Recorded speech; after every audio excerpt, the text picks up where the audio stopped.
আমি অঞ্জনা বালা বিশ্বাসকে মাননীয় প্রধানমন্ত্রীর পক্ষ থেকে মাননীয় প্রতিমন্ত্রীর কাছ থেকে সমাজ উন্নয়নে অসামান্য অবদান রেখেছেন যে নারী ক্যাটাগরিতে জয়িতা পদক গ্রহণের জন্য অনুরোধ করছি।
এরই সাথে শেষ হলো জয়িতা পদক প্রদান এই পর্বটি।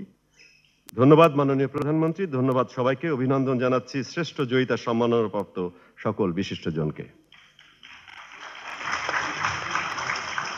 সুধী মণ্ডলী, এরই সাথে শেষ হলো জয়িতা সম্মাননা প্রদান পর্ব। ধন্যবাদ মাননীয় প্রধানমন্ত্রী, ধন্যবাদ মাননীয় প্রতিমন্ত্রী। অভিনন্দন জানাচ্ছি শ্রেষ্ঠ জয়িতা সম্মাননা প্রাপ্ত সকল বিশিষ্টজনকে।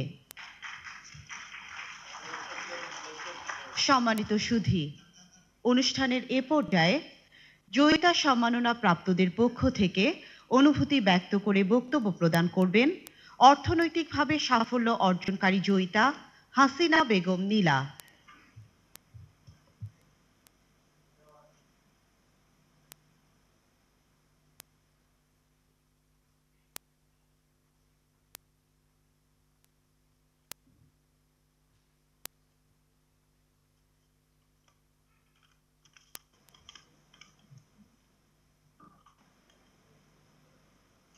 বিসমিল্লাহির রহমানির রহিম।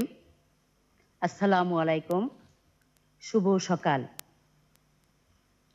আজকের অনুষ্ঠানের মাননীয় প্রধান অতিথি গণপ্রজাতান্ত্রিক বাংলাদেশ সরকারের মাননীয় প্রধানমন্ত্রী শেখ হাসিনা এমপি, বিশেষ অতিথি মহিলা ও শিশু বিষয়ক প্রধান অতিথি গণপ্রজাতন্ত্রী বাংলাদেশ সরকারের মাননীয় প্রধানমন্ত্রী, 4 বারের প্রধানমন্ত্রী, বিশ্বে নারী দীর্ঘমেয়াদী প্রধানমন্ত্রী, যিনি জাতীয় নেতৃত্বের সীমানা পেরিয়ে আঞ্চলিক নেতৃত্বের গণ্ডি ছাড়িয়ে আন্তর্জাতিক নেতৃত্বের সমাসীন হয়েছেন, সেই বঙ্গবন্ধুর সুযোগ্য কন্যা জননেত্রী শেখ হাসিনা। বিশেষ অতিথি মিয়া শেপু, জাতিসংঘ বাংলাদেশের আবাসিক প্রতিনিধি। অনলাইনে উপস্থিত আছেন মন্ত্রী পরিষদের মাননীয় সদস্যবৃন্দ, সংসদ সদস্যবৃন্দ, সচিববৃন্দ, সামরিক বেসামরিক কর্মকর্তাবৃন্দ, জয়িতা সম্মাননা প্রাপ্ত গুণীজন, আমার সামনে উপস্থিত সুধীবৃন্দ, সাংবাদিকবৃন্দ, আসসালামু আলাইকুম। মুজিব বর্ষ ও স্বাধীনতার সুবর্ণ জয়ন্তীর এই শুভক্ষণে আপনাদেরকে জানাই আন্তরিক অভিনন্দন। মার্চ মাস স্বাধীনতার মাস। আমি শ্রদ্ধা আমাদেরকে সহযোগিতা করার জন্য মাননীয় প্রধানমন্ত্রীর কার্যালয়, ক্যাবিনেট ডিভিশন, বিভিন্ন মন্ত্রণালয় বিভাগ, আইন শৃঙ্খলা বাহিনী সহ আন্তর্জাতিক নারী দিবস আয়োজনের সাথে সংশ্লিষ্ট সবাইকে আমি ধন্যবাদ জানাচ্ছি। জয় বাংলা, জয় বঙ্গবন্ধু।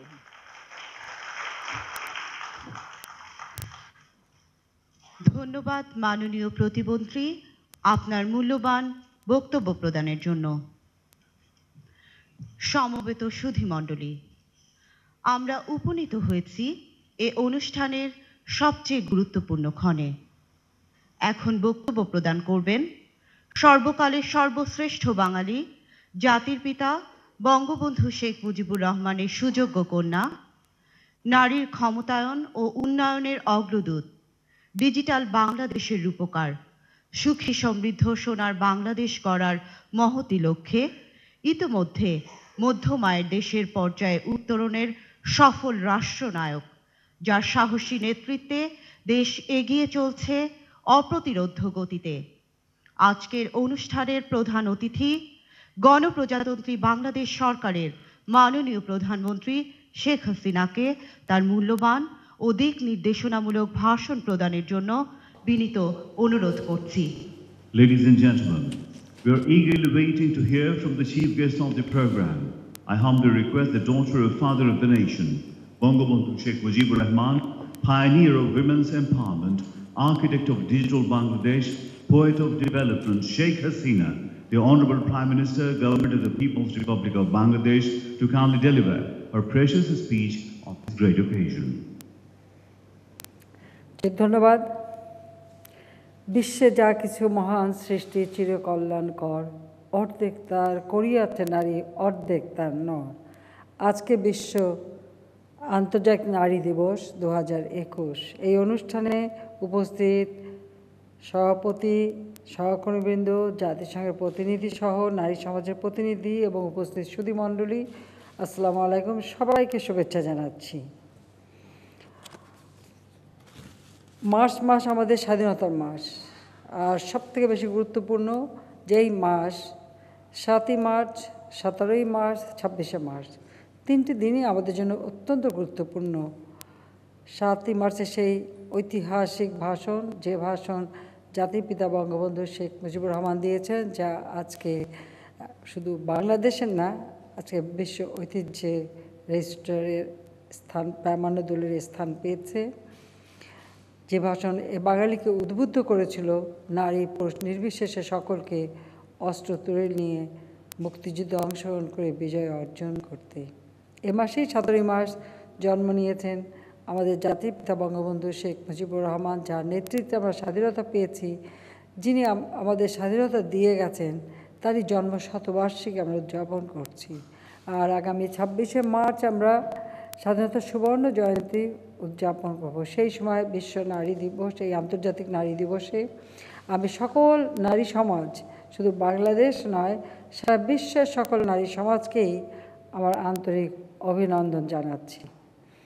আমি শ্রদ্ধার সাথে স্মরণ করছি জাতির পিতা বঙ্গবন্ধু শেখ মুজিবুর রহমানকে, জাতীয় চার নেতা, 30 লক্ষ শহীদ এবং আমার নির্যাতিতা মা বোনদের, যাদের মহান অবদান আমাদের স্বাধীনতা দিয়েছে, মর্যাদা দিয়েছে।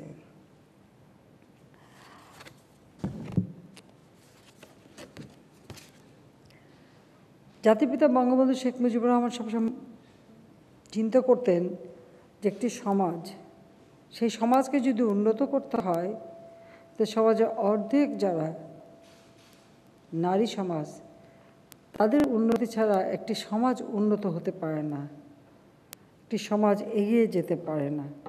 কাজেই নারী পুরুষ নির্বিশেষে সকলের সমঅধিকারী তিনি বিশ্বাস করতেন। তার বিভিন্ন সময়ের বক্তৃতা এবং তার লেখা যে বইগুলি, যেমন চীন দেখে এলাম, কারাগারের রোজনামচা, অসমাপ্ত আত্মজীবনী, প্রতিটি ক্ষেত্রেই আপনারা এই কথাগুলির সত্যতা পাবেন।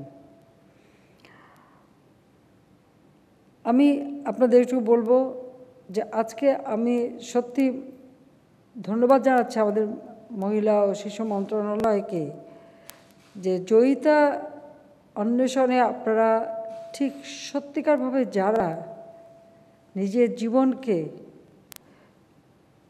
সেই শত কষ্টের মধ্যে বা নির্যাতন, 71 সালের নির্যাতন অথবা দারিদ্র্যের কষাঘাতে জর্জরিত হয়েও যারা ভেঙে পড়েনি, এরই মধ্যে কষ্ট করে তারা দাঁড়িয়েছে সমাজে। কেউ সন্তানকে মানুষ করেছেন, কেউ নিজেরা নিজের পায়ে দাঁড়িয়েছেন। সেই ধরনের জয়িতাদের খুঁজে এনে তাদের পুরস্কৃত করেছেন। আমি সবাইকে আন্তরিক ধন্যবাদ জানাই। অভিনন্দন জানাই, যেটাই প্রকৃত জয়িতা যাদেরকে আপনারা খুঁজে পেয়েছেন। আমি মনে করি যে মা নিজে লেখাপড়া শিখতে না পারলেও ছেলেদেরকে মানুষ করেছে, মেয়েদেরকে মানুষ করেছে, সেই সন্তানেরা এই মাকে নিয়ে অবশ্যই গর্ববোধ করবে যে নিজের জীবনকে কিভাবে শত কষ্টের মধ্যেও নিজেকে বিলিয়ে দিয়ে সন্তানদেরকে আজকে তার সমাজে প্রতিষ্ঠিত করে দিয়ে গেছে, অথবা সেই ৭১ নির্যাতনে নির্যাতিতা হয়েও যিনি নিজের পায়ে দাঁড়িয়েছেন, যাদের অবদানে আমাদের স্বাধীনতা। আমি সত্যিই খুব মুগ্ধ হয়েছি, মোহিত হয়েছি, সেই জন্য সবাইকে ধন্যবাদ। আমি আজকে জাতির পিতার নারী অধিকার নিয়ে বা ক্ষমতা নিয়ে যে সমস্ত চিন্তাভাবনা, আমি দীর্ঘদিন এটা নিয়ে চিন্তা করেছি এবং আমি একটা লেখাও আজকে লিখেছি, পত্রিকায় উঠেছে। সেখানে বিভিন্ন সময় তিনি কি কথাগুলি বলে গিয়েছিলেন। আমি একটা কোট করছি। জাতির পিতা বলেছেন, এটা 1952 সালে তিনি গিয়েছিলেন চীন ভ্রমণে, তখন বেশ কিছু কথা তিনি লিখেছিলেন এবং তার ভিতরে নারীদের প্রতি যে সম্মান এবং নারীদের ক্ষমতায়নের কথা তিনি যে বলেছেন, তার প্রতিফলন আমরা পেয়েছি স্বাধীনতার পর। কারণ আমাদের যে সংবিধান তিনি দিয়েছিলেন, সেখানে কিন্তু তিনি নারীর অধিকারের কথা বারবার বলে গেছেন। জাতিপিতা বলেছেন, আমি কোট করছি, যে নারীদেরও পুরুষদের মতো সমান অধিকার এবং তার রাজনীতির ক্ষেত্রে আওয়ামী লীগ যেমন অসাম্প্রদায়িকতা বিশ্বাস করে, তেমনি নরনারীর সমান অধিকারে বিশ্বাস করে। আনকোট। জাতির পিতা এই প্রদর্শিত পথেই কিন্তু আমরাও চেষ্টা করেছি নারী সমাজকে কিভাবে উন্নত করা যায়। এবং পাকিস্তান আমলে যে আইনগুলি ছিল, সেখানে নারীদের অনেক জায়গায় প্রবেশ নিষিদ্ধ ছিল, স্বাধীনতার পর সে আইনগুলি তিনি পরিবর্তন করে দেন এবং নারীরা যেন সর্বক্ষেত্রেই তার স্থান করে নিতে পারে, সে ব্যবস্থাটাও জাতির পিতা বঙ্গবন্ধু শেখ মুজিব করেছিলেন। আমরা তারই পদাঙ্ক অনুসরণ করি এবং তিনি কিন্তু শিশু অধিকার আইন করে যান। নারী অধিকারের কথা শুধু বলে যাননি, নারী অধিকারের জন্য তিনি পদক্ষেপ নেন এবং পার্লামেন্টে নারী নেতৃত্ব যাতে গড়ে ওঠে তার জন্য তিনি আসন সংখ্যাও দিতে শুরু করেন, কিছু সংরক্ষিত আসন, যাতে করে নারীর নেতৃত্ব গড়ে উঠতে পারে। কাজে তার এই দূরদৃষ্টি সম্পন্ন পদক্ষেপের জন্যই কিন্তু আজকে আমাদের নারী সমাজ এগিয়ে যাবার সুযোগ পেয়েছে। আমরা ইতিমধ্যে অনেকগুলি আইন করেছি নারীদের সুরক্ষার জন্য, যেমন পারিবারিক সহিংসতা প্রতিরোধ সুরক্ষা আইন 2010, জাতীয় নারী উন্নয়ন নীতি। এই উন্নয়ন নীতিটা কিন্তু আমরা যখন প্রথমবার সরকারে ছিলাম তখন করেছিলাম। 97 সালে আমরা এই উন্নয়ন নীতিমালাটা করে 98 সালে এটা আমরা গ্রহণ করি। দুর্ভাগ্যের বিষয় হলো 2001 সালে বিএনপি জামাত জোট যখন ক্ষমতা আসে, তখন এটা সংশোধন করে নারীর অনেক অধিকার খর্ব করে দেওয়া হয় এবং অনেকটা অকার্যকর করে রাখা হয়। 2008 নির্বাচনে জোহের 9 যখন সরকার গঠন করি, আমরা আবার সেই নীতিমালাটা আমরা প্রণয়ন করে আবার সংশোধন করে আমরা সেটা গ্রহণ করেছি। নারী উন্নয়নের জাতীয় কর্মপরিকল্পনা 2013 থেকে 25 আমরা এটা প্রণয়ন করেছি। নারী ও শিশু নির্যাতন দমন আইন 2000, এই নির্যাতনের হাত থেকে নারীদের এবং শিশুদের রক্ষা করার জন্য আমরা সেই আইন 2000 সালেই করে দিয়ে গেছিলাম যখন প্রথমবার সরকারে। নারী ও শিশু প্রতি সহিংসতা প্রতিরোধ জাতীয় কর্মপরিকল্পনা, সেটা আমরা প্রণয়ন, পারিবারিক সহিংসতা প্রতিরোধ ও সুরক্ষা বিধিমালা 2013, ডিএনএ আইন 2014 আমরা করেছি। তাছাড়া অ্যাসিড নিক্ষেপ, ধর্ষণ এর বিরুদ্ধে আইন করে শাস্তির ব্যবস্থা আমরা করেছি, একবারে সর্বোচ্চ শাস্তি যাতে পায় সে ব্যবস্থা করেছি। তাছাড়া মাতৃত্বকালীন ছুটি, যেটা 3 মাসের ছিল, প্রথমবার সরকার 4 মাস করেছে, এখন 6 মাস করে দিয়েছি। বাবার নামেই সন্তানের পরিচয় ছিল, মায়ের স্থান ছিল না, আমরা কিন্তু মায়ের পরিচয়টা ও সন্তানের পরিচয়ে সংযুক্ত করে দিয়েছি। কারণ আসলে মায়েরই তো পরিচয়, সন্তানের পরিচয় থাকা একান্তভাবে দরকার। যাক, আমরা লিগ্যাল এইড কমিটি করে দিয়েছি, যে লিগ্যাল এইড কমিটির মাধ্যমে বিনা পয়সায় যে কোনো নারী নির্যাতিত হলে সে আইনজীবী পায়, তার জন্য একটা ফান্ডও করা থাকে এবং সুনির্দিষ্ট বেঞ্চ রেডি করা থাকে, সেখান থেকে কিন্তু তারা সহযোগিতা পেয়ে থাকেন। এভাবে প্রায় এ পর্যন্ত মানে আমরা অনেক নারীরা এ ব্যাপারে সহযোগিতা পাচ্ছে এবং সুবিচার পাচ্ছে। কাজেই শুধু টাকার অভাবে সুবিচার পাবে না সেটা যেন হয় না, সেই জন্য লিগাল এইড কমিটি ও লিগাল এইড ফান্ড আমরা প্রথমবার যখন সরকারি তখন থেকে আমি করে দিয়েছি। সবচেয়ে বড় কথা হলো যে আর্থিকভাবে যদি মানুষ স্বাবলম্বী হতে পারে তাহলে কিন্তু সমাজে তাদের একটা স্থান থাকে। সেটা জাতির পিতাও সবসময় বলতেন। তিনি বলতেন যে একটি মেয়ে যদি নিজে 10টা টাকা কামাই করে তার আঁচলে বেঁধে ঘরে আসে সংসারে, তার একটা মূল্য থাকে। এই কথাটা তিনি বিশ্বাস করতেন, অর্থাৎ আর্থিকভাবে স্বাবলম্বিতা অর্জন করা। যে সেদিকে লক্ষ্য রেখে নারীদের প্রশিক্ষণ এবং উন্নয়নের জন্য যথাযথ পদক্ষেপ আমরা নিয়েছি এবং আমরা বিশেষ করে মহিলা প্রশিক্ষণ ও উন্নয়ন একাডেমি প্রতিষ্ঠা করে বৃত্তিমূলক প্রশিক্ষণের ব্যবস্থা নিয়েছে এবং এই প্রশিক্ষণটা বহুমুখী প্রশিক্ষণ আমরা দিচ্ছি। তাছাড়া আমরা ইতিমধ্যেই প্রায় 2019 থেকে 20 অর্থ বছরে 3200টি স্বেচ্ছাসেবী মহিলা সমিতির মাধ্যমে অনুদান দেওয়া হচ্ছে বিভিন্ন ক্ষেত্রে। তাছাড়া কর্মজীবী মহিলা হোস্টেল আমরা নির্মাণ করছি। এটা যেমন শুধু ঢাকা শহরে না, প্রত্যেকটা বিভাগীয় শহরে এবং পর্যায়ক্রমিকভাবে আমরা প্রত্যেকটা উপজেলায় করে দেব, যাতে সেখানে মেয়েরা সুরক্ষিত থেকে তাদের যে কোনো কাজ পরিচালনা করতে পারে, সেই দিকে আমাদের লক্ষ্য রয়েছে। তাছাড়া আমরা কর্মজীবী হোস্টেলও নির্মাণ করে দিচ্ছি। শিশুদের কোথায় রেখে আসবে সেদিকে চিন্তা করে ইতিমধ্যে আমরা নির্দেশ দিয়েছি যে যত প্রতিষ্ঠানই গড়ে তুলুক না কেন সেখানে শিশু দিবা যত্ন কেন্দ্র বা শিশুদের সুরক্ষার ব্যবস্থা রাখতে হবে এবং সেদিকে লক্ষ্য রেখে ইতিমধ্যে প্রায় 63টি দিবাযত্ন কেন্দ্রের মাধ্যমে এবং মার্চ 2020 পর্যন্ত প্রায় 4721 জন কর্মজীবী মায়েদের শিশুদের দিবাযত্ন সেবা প্রদান করা হচ্ছে। এটা প্রতিটি কর্মক্ষেত্রেই, অর্থাৎ সেটা শপিং মল হোক বা অফিস আদালত হোক, যেখানেই হোক এই দিবাযত্ন কেন্দ্রটা থাকা একান্তভাবে দরকার, যেন মা কাজ করতে করতে তার শিশু ভালো মন্দটা দেখতে পারে, ঘরে যেন একা ফেলে রেখে আসতে না হয়। তার জন্য এই দিবাযত্ন কেন্দ্রের ব্যবস্থা আমরা নিচ্ছি। আবার এখানেও কিন্তু অনেক মেয়েদেরও কর্মসংস্থানের ব্যবস্থা হবে। তাছাড়া আমরা যেমন 4883টি ক্লাবের মাধ্যমে 10 থেকে 19 বছর বয়সী প্রায় 4,39,470 জন কিশোর কিশোরীদের দক্ষ মানব সম্পদে পরিণত করার জন্য প্রকল্প গ্রহণ করা হয়েছে। আমরা সে ব্যবস্থাটা নিয়েছি, যেই ক্লাবের মাধ্যমে তাদেরকে মানসিকভাবে এবং অন্যান্য শিক্ষা ব্যবস্থা করা হয়। আর জেলা পর্যায়ে মহিলাদের জন্য আয়বর্ধক প্রশিক্ষণ প্রকল্পের মাধ্যমে মার্চ 2018 থেকে ডিসেম্বর 2020 মেয়াদে 1,82,375 জন নারীকে বিভিন্ন ট্রেডে প্রশিক্ষণ দেওয়া হচ্ছে। আর নারী উদ্যোক্তা উন্নয়নে এবং তাদের উৎপাদিত পণ্যটা যাতে নিজেরাই বাজারজাত করতে পারে, কারণ শুধু পণ্য উৎপাদন করলে হয় না, বাজারজাত যদি না করার সুযোগ থাকে তাহলে কিন্তু আর ওই কাজের স্পৃহাটা থাকে না।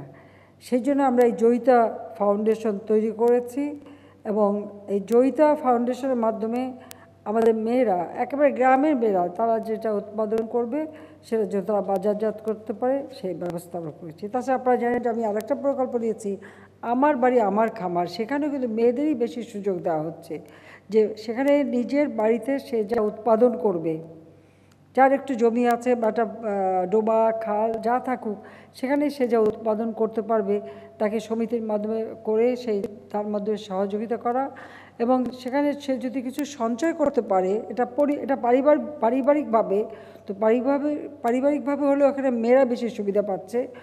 তো সে যদি 100 টাকা জমা করতে পারে তাহলে সরকারের পক্ষ থেকে 2 বছর পর্যন্ত আমরা আরও 100 টাকা দেবো। পল্লী সঞ্চয় ব্যাংক করে দিয়েছে, সেই ব্যাংকে তার টাকাটা জমা থাকবে এবং সে যে কাজগুলি করবে পরবর্তীতে ব্যাংকে থেকে করবে, আর তার প্রকল্পের দিকে তাকিয়ে থাকতে হবে না, নিজের পায়ে দাঁড়াতে পারবে। অর্থাৎ একটা পরিবারকে দারিদ্র্যের হাত থেকে যেন মুক্তি পায়, সেই লক্ষ্য নিয়ে এটা আমরা করে দিচ্ছি। ভূমিহীন গৃহহীন যারা, তাদেরকে ঘর তৈরি করে দেওয়া জাতির পিতা স্বাধীনতার পরপর শুরু করেছেন গুচ্ছগ্রাম প্রকল্প। সেই গুচ্ছগ্রাম প্রকল্পের সাথে আমরা যখন 96 সালে সরকারে আসি তখন আমি আশ্রয়ণ প্রকল্প নেই, সেখানে যাতে দারিদ্র্যের অভাবে ঘরটা যেন বিক্রি করতে না পারে সেই জন্য ব্যারাক হাউস করে দিই। এবং সেই ব্যারাক হাউসে কিন্তু নারী পুরুষ অর্থাৎ স্বামী স্ত্রী দুজনের নামেই ঘরটা থাকে। আবার সেখানে নীতিমালা এটাও ছিল, যদি কখনো স্বামী স্ত্রী মধ্যে সংঘাত বাঁধে তাহলে ওই ঘরের মালিক কিন্তু মেয়েরাই হবে, মেয়ের কাছেই থাকবে এই সম্পত্তিটা। সেভাবে একটা ব্যবস্থা করে দিই, অর্থাৎ মেয়েদের জন্য একটা ঠিকানা থাকে। আর বর্তমানে মুজিববর্ষ উপলক্ষে আমরা সিদ্ধান্ত নিয়েছি বাংলাদেশে একটি মানুষও গৃহহীন থাকবে না, প্রত্যেকটা মানুষকে আমরা ঘর তৈরি করে দেব।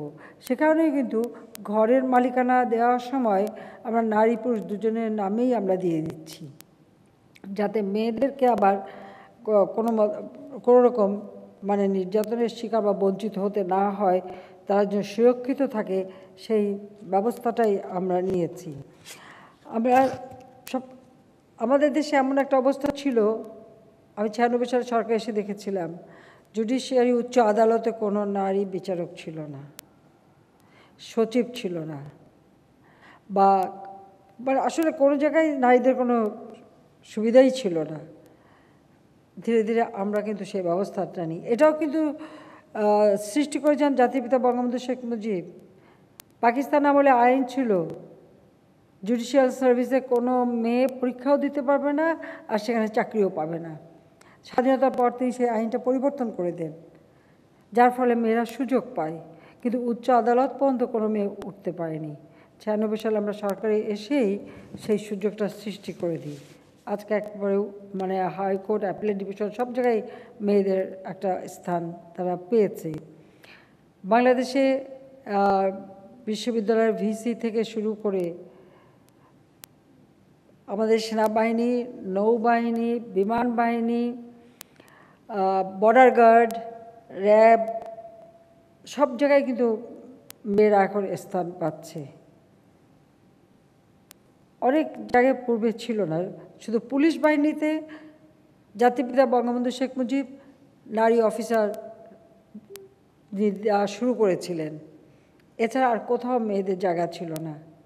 কিন্তু আজকে আপনারা দেখেন জাতিসংঘ শান্তিরক্ষা মিশনে আমাদের নারীরা সব থেকে ভালো ভূমিকা রাখছে এবং সেখানে আমাদের আইন শৃঙ্খলা রক্ষাকারী সংস্থা বা আমাদের সশস্ত্র বাহিনীর চাহিদাও বৃদ্ধি পাচ্ছে, তারা চাচ্ছে। আনসার বিডিপি তারা সবসময় সেখানে নারীরা প্রশিক্ষণপ্রাপ্ত, কাজে তাদেরকেও আমরা আমাদের সারা বাংলাদেশে বিশেষ করে আমার বাড়ি আমার খাবার প্রকল্পের সাথে সংযুক্ত করে দিচ্ছি, যাতে তারা কাজ করে নিতে পারে সেই ব্যবস্থা আমরা করে দিচ্ছি। অর্থাৎ বিচার বিভাগ বা বিদেশি কূটনীতিক সব জায়গায় কিন্তু মেয়েদের আমরা সুযোগ করে দিয়েছি।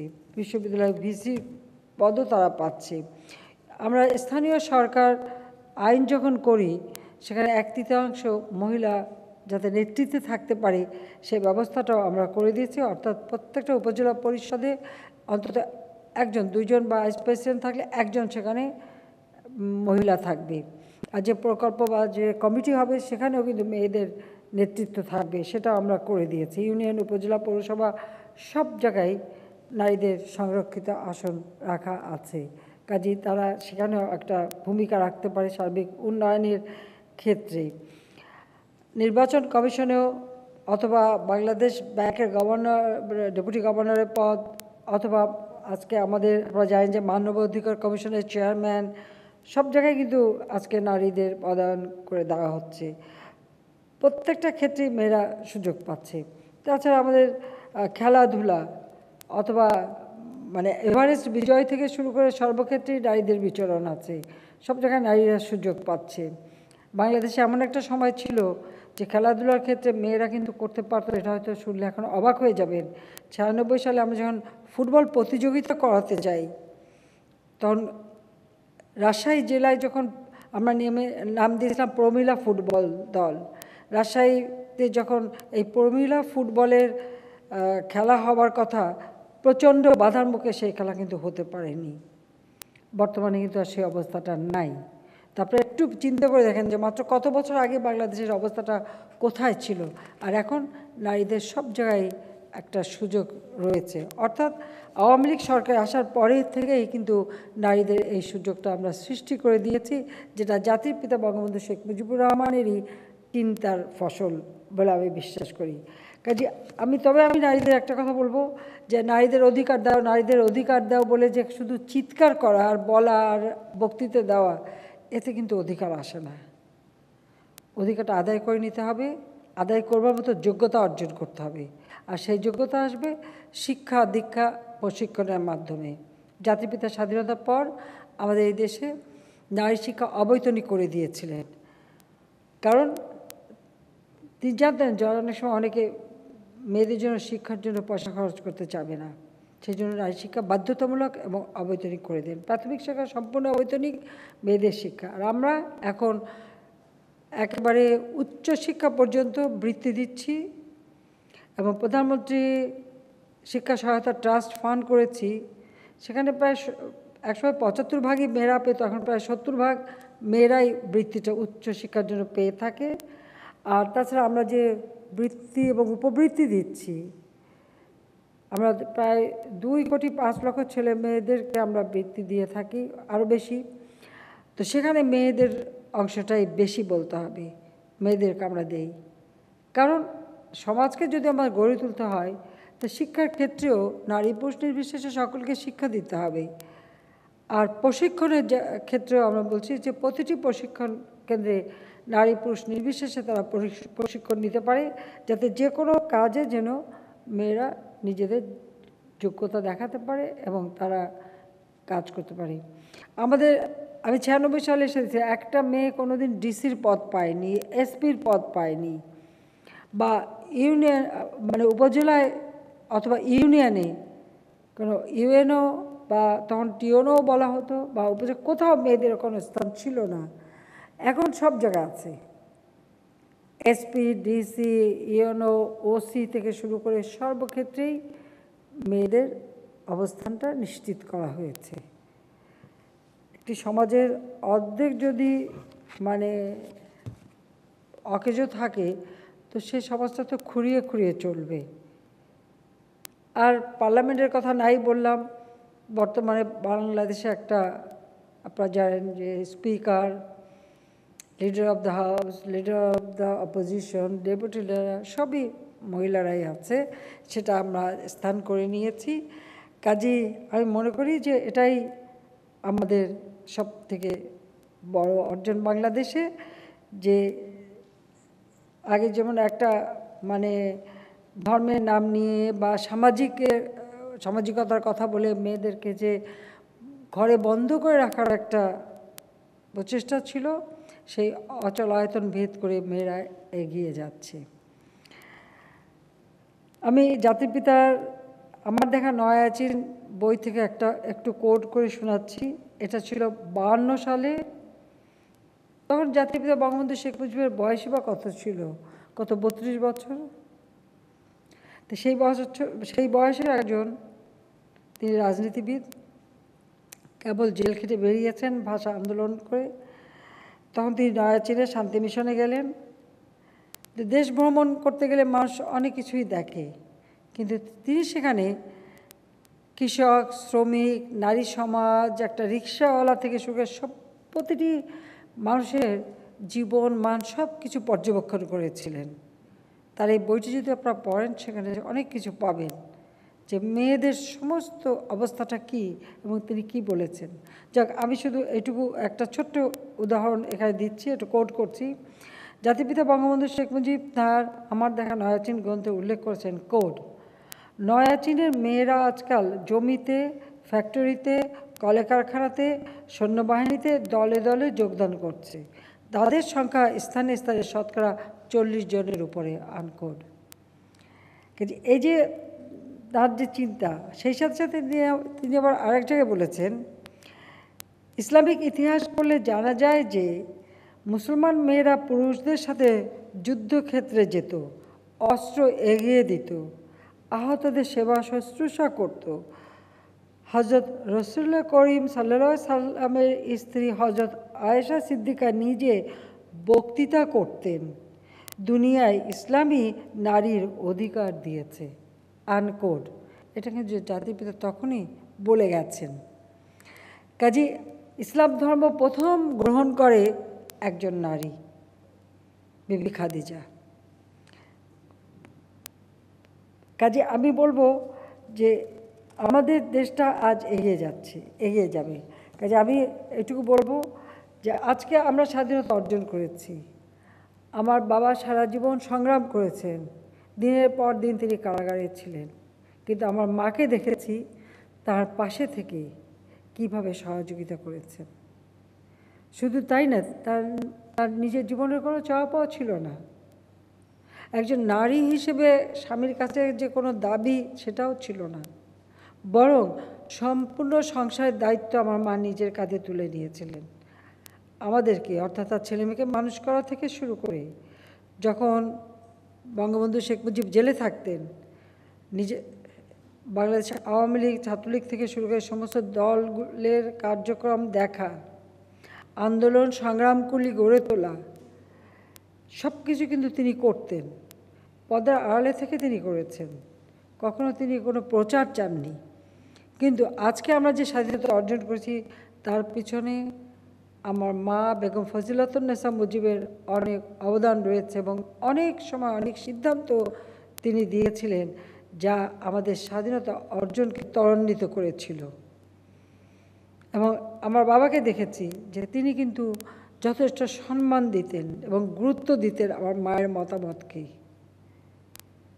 কাজে যে কোনো একটা অর্জনের পিছনে একজন নারীর যে অবদান থাকে সেটাই সবথেকে বড় কথা। তাই আমাদের এই সমাজকে যদি আমরা এগিয়ে নিয়ে যেতে চাই, তাহলে সবথেকে বড় প্রয়োজন যে নারী পুরুষ নির্বিশেষে সকলে এক হয়ে কাঁধে কাঁধ মিলিয়ে চলতে হবে। আজকে আমরা উন্নয়নশীল দেশ হিসেবে স্বীকৃতি পেয়েছি। একটা যুদ্ধবিধ্বস্ত দেশ জাতির পিতা গড়ে তুলেছিলেন, স্বল্পোন্নত দেশ হিসেবে আমরা স্বীকৃতি পেয়েছিলাম, মাত্র 3.5 বছর সময় পেয়েছিলেন। তারই মধ্যে এই বিধ্বস্ত বাংলাদেশ তিনি গড়ে তোলেন।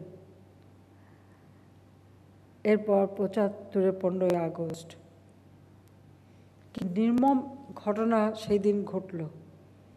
শুধুমাত্র বাংলাদেশের রাষ্ট্রপতি বঙ্গবন্ধু শেখ মুজিবকে যে হত্যা করেছে তা নয়, আমার মা বেগম ফজিলাতুন্নেসা মুজিবকে হত্যা করেছে। আপনারা জানেন যে ঘাতকের দল যখন আমার মাকে গুলি করে হত্যা করে, তার আগে বলেছিল আপনি আমাদের সাথে চলেন। আমার মা কিন্তু তাদের কাছে প্রাণ ভিক্ষা চায়নি, তাদের কাছে আকুতি করেনি এবং তাদের সাথে যেতেও চায়নি। একটা কথাই বলেছিলেন যে ওনাকে যে হত্যা করেছ আমাকেও মারো, তোমাদের সাথে কোথাও যাব না আমি। ঘাতকের বুলেট আমার মায়ের বুকটা ঝাঁঝরা করে দেয়। আর একই সাথে আমার পরিবারের সকল সদস্য, আমার ছোট ভাই ক্যাপ্টেন কামাল মুক্তিযোদ্ধা, লেফটেন্যান্ট শেখ জামাল মুক্তিযোদ্ধা, তাদের নবপরিণীত বধূ সুলতানা রোজি, আমার ছোট্ট 10 বছরের ভাইটি শেখ রাসেলকে পর্যন্ত নির্মমভাবে হত্যা করে। ওই বাড়িতে কেউ বেঁচে ছিল না। আমরা 2 বোন বিদেশে ছিলাম বলে বেঁচে যাই, কিন্তু নিষ্ঠুরভাবে তারা হত্যাকাণ্ড চালিয়েছিল। এরপরে বাংলাদেশের অগ্রযাত্রাই থেমে গিয়েছিল। আমরা আপনজন হারিয়েছি, আমরা 2 বোন, বা 15 আগস্টে আরও যারা হারিয়েছে, কিন্তু বাংলাদেশ তো হারিয়েছিল তার সকল সম্ভাবনাকে।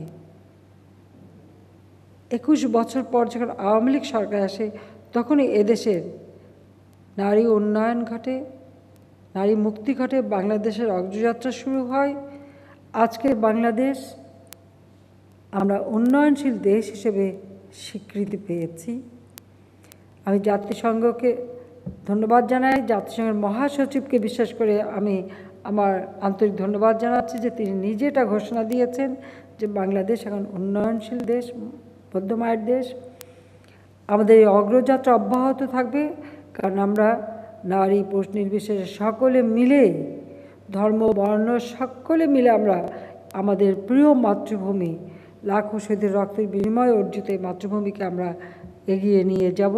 স্বাধীনতার সুবর্ণ জয়ন্তী এবং জাতির পিতার জন্মশতবার্ষিকীতে এটাই হচ্ছে আমাদের সবথেকে বড় প্রতিজ্ঞা।